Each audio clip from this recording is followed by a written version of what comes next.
Hello there. Okay, so the first thing I thought I'd show you is this initial drawing that I've done on this piece of felt. It's just a piece of white felt, and I've just using an air erasable pen. I've just gone over that with basically a circular outline that you can see to give me overall shape, a sort of sense of evenness about it, and then I've just sectioned it into 6 parts and made petals, which I've joined 3 of them together in the centre, and then the other 3 sit sort of behind. So the next stage is going to be to start to embroider over this with the sewing machine. I'm going to be using black thread on the white felt so that it stands out like an outline, and let's see how we go with that. Okay, that's the next stage. So there we go, that's the first part of the flower done. I like the idea of going over 3 times so that the lines wouldn't overlap. I was deliberately not too careful to make them the same line because I want to have that sort of randomness about it. So what I need to do now is I want to go over this. I'm just going to pull all the raw ends to the back. I want to go over this with a pattern, some kind of random pattern that I can then sew over with the black thread as well. So I'm just going to do that with the pen again, and I'll show you that in a minute. Okay, so this is the outlines of all the little shapes done now, without these little bits here. You can just about make out now. I think the design is quite sort of random, quite sort of swirly, like a bit almost like a zebra when it's going to be filled. These areas will be filled in the black. Roughly though, I'm not going to make them too solid. I want them to look kind of scribbled almost.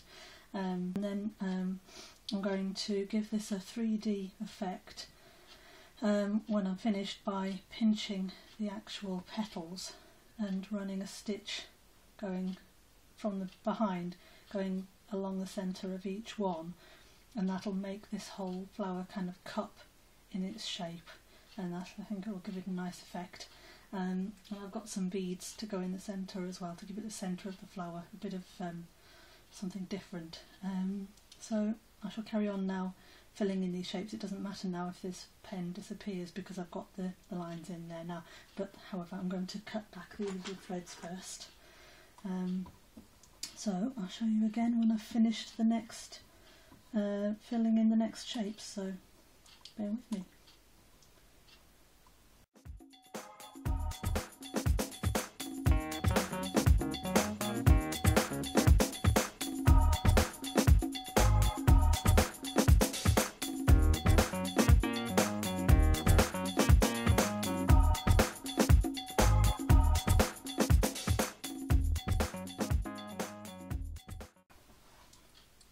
And that's that.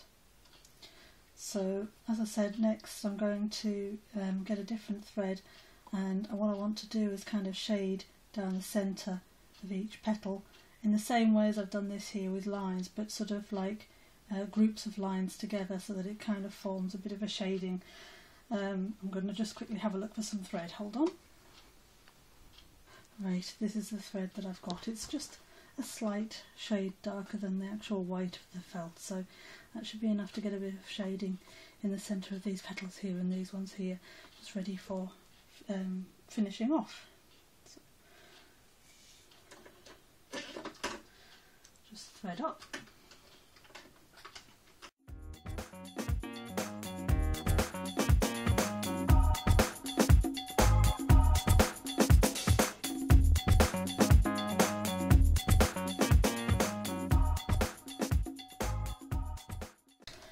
So there we go, that just gives it a little bit of shading in the middle there, I think.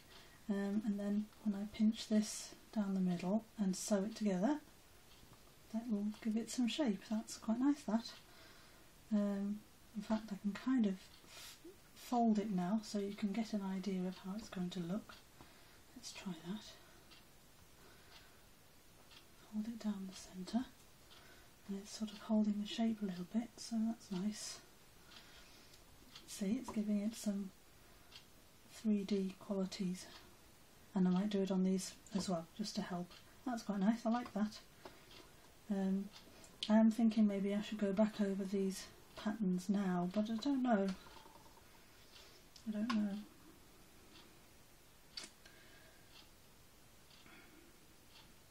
If I decide afterwards that I wish I'd done that, I might just go back over with a black pen and fill them in by hand, but for now I think I'm going to leave it. It's kind of giving it shading, and even though it's shading over the black, which would probably stand out more, I think I'm going to leave it for now and see what it looks like when I've put the whole thing together. As I say, I can always go back over with a pen and colour it in, so that's okay. So the next stage, let's cut this bit of thread off that I can see. The next stage is actually to sew down these creases. I think there's not a lot of black thread left in my machine, but I think there's enough to do the job.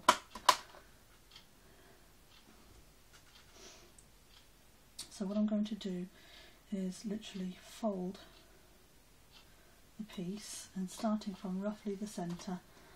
It doesn't matter that I've still got my embroidery foot on and that I've still got the feed dogs lowered. It won't matter. It's just for the purposes of kind of creating a pleat, and I can run it through freehand. That's fine. I don't want it to go right to the end, so I'll stop just before the end. Right, how does that look? Oh yes, so there we go. That's given it that shape. When I've finished this, I'm just literally going to cut it out with just a pair of scissors, and that's because obviously it's felt, it doesn't fray or anything like that, so that's going to be the finished thing. So I quite like that. So I'll go and do the next one.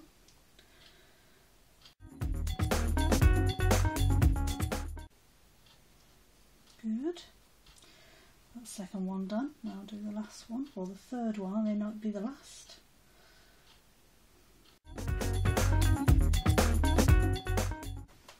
Good.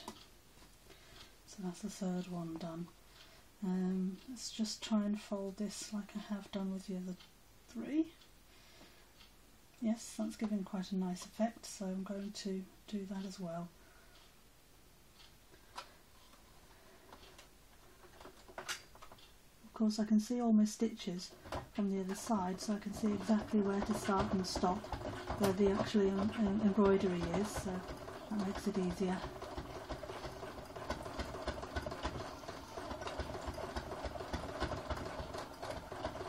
Don't want to have too much of a pleat on those lower petals, because they are meant to be behind after all, so I want them to kind of look slightly less stand out than the front ones.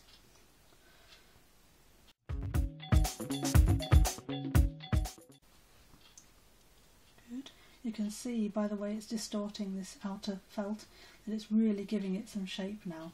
I'm really liking the way this is arching across. Even I can show you from the side, I haven't even cut it out yet. You can see it's giving it a lovely arch shape, so that's going to look really nice. So just finish off the last one and then we can cut it out.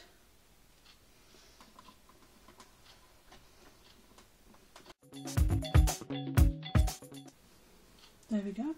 It looks really like a lily now, I feel. So I'm going to cut this out and we'll see. This is basically all the sewing done on the machine now. There will still be the beads to attach into the centre as if they were the stamens or the centre of the flower. Come to that in a minute.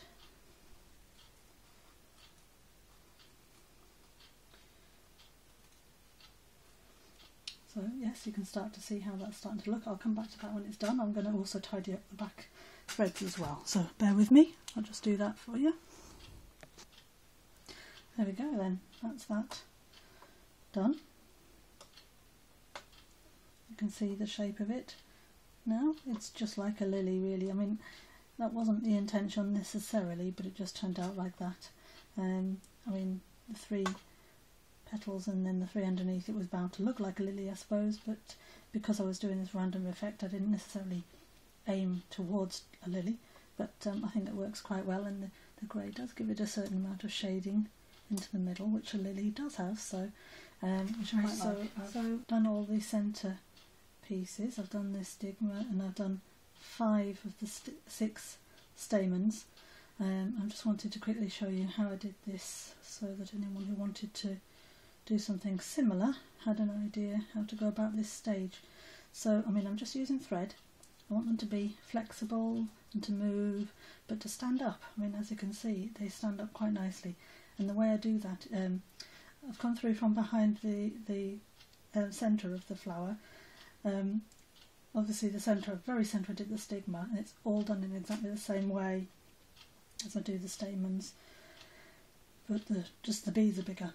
So first of all, I come up, this is the final one, so I've lined each one up to the centre of one of these petals where the actual sewing down the middle went, and I've come up for the bottom of that, and so I just pull that through, and then I get the long bead, which is that one there, and thread that through, and then thread the next bead on, which is a sort of flat cone type bead, and then on top of that I do a roundish bead, because that one is my pivot point, because this thread's got to go back down through the centre of all these beads in order to hold them upright. So I start from the top, I miss the top bead going back in and go into the next one. Trying to do this in such a way that you might be able to see, but I don't know that you'll be able to. And then go back down through again into the next one, and then go back into the actual flower just near where the thread came out, not in exactly the same place, otherwise there's a chance you could actually go through your original hole. So just near it, and then just pull that through. Now what happens is, it takes a bit of fiddling, because that top bead tends to form a kind of break on the thread, so we have to kind of hold on to it separately and pull these threads down. There we go, and that's now got it. Just check that it's definitely not holding on to any thread that might be down at the bottom here, because occasionally it's been holding on to the thread. It hasn't here, so that's now done. You can sort of make it move, the top bead can move around so that it sits quite centrally, but that's quite good. And then obviously that's the 6 stamens done now, so I just need to finish off at the back.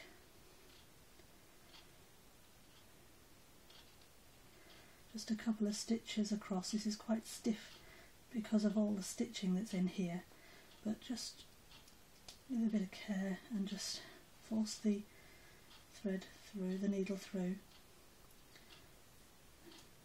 Do a couple of stitches just to hold it. The next stage is going to actually be to attach a back to this brooch. It's going to be a brooch. I don't know if I mentioned that. You might have been wondering what on earth I was doing, but that's what that's going to be. So just put a few stitches in.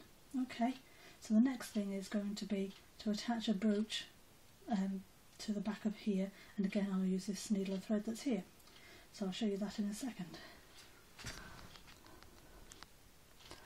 And that's the finished brooch. So it's got all the stamens in, they've got plenty of movement in them, and then the brooch back on there so that it can be clipped on. It could go onto a jacket or handbag or anything like that, so that's good. Hope you enjoyed that. Hope it gives you some ideas, and be sure to check into my next video. Thanks very much for watching. Bye.